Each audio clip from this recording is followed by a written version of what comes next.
പുനർജനി പദ്ധതിയിൽ കൂടുതൽ പേർക്ക് കുരുക്കായി വിജിലൻസ് റിപ്പോർട്ട്. പ്രതിപക്ഷ നേതാവ് വി ഡി സതീശന് പുറമെ മണപ്പാട്ട് ഫൗണ്ടേഷനും സിഇഒയ്ക്കെതിരെയും സിബിഐ അന്വേഷണം വേണമെന്നാണ് വിജിലൻസ് ശുപാർശ. പുനർജനി പദ്ധതിയിൽ ഇനി എത്ര അന്വേഷിച്ചാലും ഭയമില്ല എന്നായിരുന്നു പ്രതിപക്ഷ നേതാവ് വി ഡി സതീശന്റെ പ്രതികരണം. കേൾക്കാം. രണ്ട് കാര്യമാണ് ഇവർ പറഞ്ഞത്. ഒന്ന്, FCRI അക്കൗണ്ട് വയലേഷൻ ഉണ്ടാണ്. FCRI അക്കൗണ്ട് സൂക്ഷിക്കുന്നത് മണപ്പാട് ഫൗണ്ടേഷൻ്റെ. മണപ്പാട് ഫൗണ്ടേഷൻ്റെ ഈ FCRI അക്കൗണ്ട് കൃത്യവും വ്യക്തവുമാണ് എന്ന് പറഞ്ഞ് എല്ലാ വർഷവും സെൻട്രൽ ഗവൺമെൻറ് ഇതുവരെ അത് റിവ്യൂ ചെയ്ത് കൊടുത്തിട്ടുണ്ട്. അപ്പോൾ ഒരു FCRI വയലേഷനും ഇല്ല. ഇനിയും ഞാൻ പറയുകയാണ്, ഇനി എന്നിട്ടൊന്നും പോരാ, അന്വേഷിക്കണമെങ്കിൽ അന്വേഷിച്ചൊന്നേ. ഞാൻ മുഖ്യമന്ത്രിയോട് അന്ന് വിജിലൻസ് അന്വേഷണം നടത്തിക്കോളാൻ ഞാൻ റിക്വസ്റ്റ് ചെയ്ത പോലെ ഇനി മുഖ്യമന്ത്രിക്കും അല്ലെങ്കിൽ ഗവൺമെൻറ്റിനും ഇനി CPM-നും എന്നെ കൊണ്ട് CBI അന്വേഷിപ്പിച്ച് CBI-കാരെ കൊണ്ട് എന്നെ ചോദ്യം ചെയ്യിപ്പിച്ച് ഇനി CBI എന്നെ അറസ്റ്റ് ചെയ്യിപ്പിക്കണമെന്നാണ് ഇവരുടെ ആഗ്രഹമെങ്കിൽ ചെയ്തോ, ഒരു വിരോധമില്ല.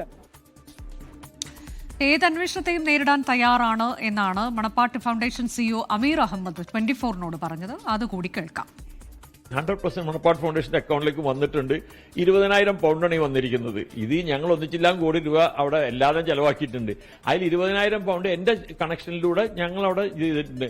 അതിൽ വന്നിട്ടുള്ള പണം അത് FCRA വന്നിരിക്കുന്നത്. ഞങ്ങൾ വേറെ രജിസ്റ്റേർഡ് ഏജൻസി ഇൻ FCRA. 1% വ്യത്യാസം ആരെങ്കിലും കാണിച്ചു തന്നാൽ I am ready to do anything. അത്രേ ഉള്ളൂ എനിക്ക് പറയാനുള്ളത്. അത് അത്രമാത്രം സുതാര്യമാണ്. ഇതിലൊക്കെ വെറും പുകമറ സൃഷ്ടിക്കാന്നുള്ള ഇതിൽ there is absolutely nothing. Shafeed Ravuthar വിശദാംശങ്ങളുമായി. ഷഫീദ്, ഇതിലിപ്പോൾ കഴിഞ്ഞ ദിവസങ്ങൾ മുതൽ തന്നെ നമ്മൾ വിജിലൻസിന്റെ റിപ്പോർട്ടുകൾ പല തരത്തിലുള്ളത് അതൊക്കെ പുറത്തുവിടുന്നുണ്ട്. ഇന്ന് വരുന്ന റിപ്പോർട്ടിൽ പറയുന്നത് എന്താണ്? ഈ പ്രതിപക്ഷ നേതാവിന്റെ പ്രതികരണവും തുടർച്ചയായ ദിവസങ്ങളിൽ നമ്മൾ നൽകുന്നുണ്ട്. ഇപ്പോൾ ഈ മണപ്പാട്ട് ഫൗണ്ടേഷൻ സിഇഒയുടെ പ്രതികരണവും തീർത്തും സുതാര്യമായാണ് എല്ലാ കാര്യങ്ങളും നടന്നിട്ടുള്ളത്, എല്ലാ രേഖകളുമുണ്ട് എന്ന് ആവർത്തിച്ച് പറയുകയാണ്. റിപ്പോർട്ടിലുള്ളത് എന്താണ്?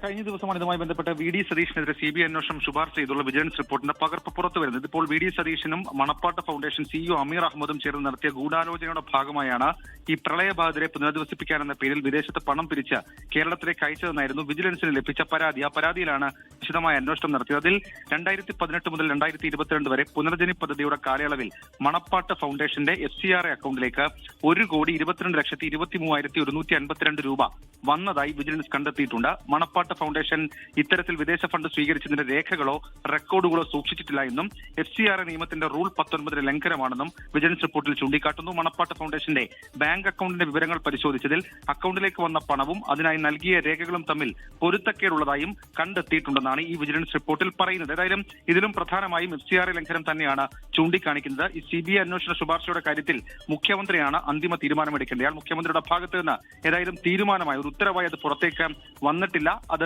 വരാൻ അധികം സമയമെടുക്കില്ല എന്നൊക്കെയുള്ള സൂചനകൾ ഇതിനോടകം തന്നെ പുറത്തേക്ക് വരുന്നുണ്ട്. ഏതായാലും FCRA നിയമലംഘനത്തിൽ CBI അന്വേഷണം വരികയാണെങ്കിൽ തുടർന്നുള്ള നീക്കങ്ങൾ നിർണായകമാകും. മാത്രമല്ല ഈ വിഷയത്തിൽ ഇപ്പോഴും ഈ അമീർ അഹമ്മദ് അടക്കം പ്രതികരിച്ചൊരു വിവരം ഏതെങ്കിലും തരത്തിൽ ഒരു ഇടപാടിൽ പ്രശ്നം ഉണ്ടായിട്ടില്ല, സുതാര്യമായിട്ടുള്ള ഇടപാടുകളാണ് നടന്നിട്ടുള്ളത് എന്നുള്ള കാര്യമാണ് അദ്ദേഹം വ്യക്തമാക്കിയിട്ടുള്ളത്. അനുജ, ഷഫീദ് റാവുത്തറാണ് വിവരങ്ങൾ നൽകിയത്. ലോകത്തെവിടെയായാലും ഏത് സമയത്തും 24 വാർത്തകളും ഓഗ്മെന്റഡ് റിയാലിറ്റി പാക്കേജുകളും എക്സ്പ്ലെയിനറുകളും വിശദമായി കാണാൻ ഞങ്ങളുടെ YouTube ചാനൽ നിങ്ങൾക്ക് സബ്സ്ക്രൈബ് ചെയ്യാം.